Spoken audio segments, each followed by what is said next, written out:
அல்வா செய்யலாம் வாங்க. எண்ணெய் காஞ்சிடுச்சு. ப்ரெட்டை 4 ஸ்லைஸாக எடுத்து கட் பண்ணி வச்சுருக்கேன். ஒரு ப்ரெட்டை ஃப்ரை பண்ணி எடுத்துக்கலாம். நல்லா ப்ரௌன் கலரில் வரணும், மொறு மொறுன்னு பார்க்கலாம். இது வந்து வீட் பிரெட்.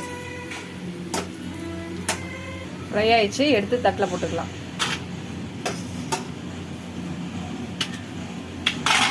அடுத்ததை போட்டுக்கலாம்.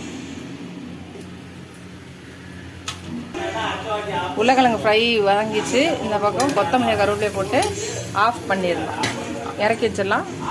இந்த பக்கம் ப்ரெட் அல்வாவுக்கு ப்ரெட்டை ஃப்ரை பண்ணிக்கிட்டு இருக்கேன்.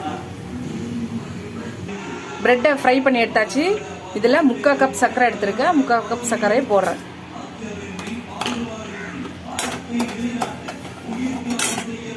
லைட்டாக ஒரு 1/4 டம்ளர் தண்ணி ஊற்றணும்.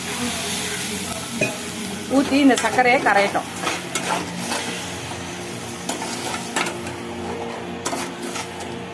நீங்கள் அடிகனமான கடாயாக எடுத்துக்கிட்டிங்கன்னா இந்த மாதிரி அடி பிடிக்காது.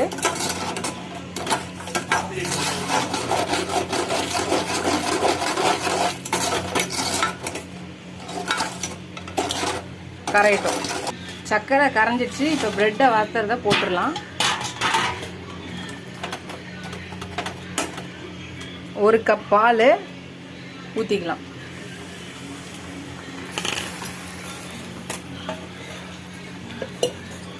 அரை கப் தண்ணியும் ஊற்றிக்கலாம்.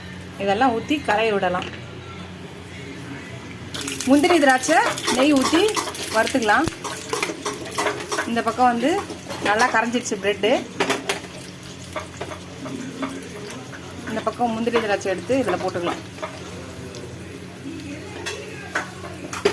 இதில் ஊற்றிக்கலாம். முந்திரி திராட்சை போட்டோடனே ஒரு 2 ஸ்பூனு நெய் போட்டுக்கலாம்.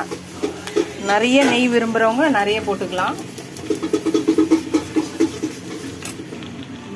கிளறிக்கலாம். பிரெட் அல்வா ரெடி ஆயிடுச்சு. இது மாதிரி வந்தோடனே நிறுத்திடலாம்.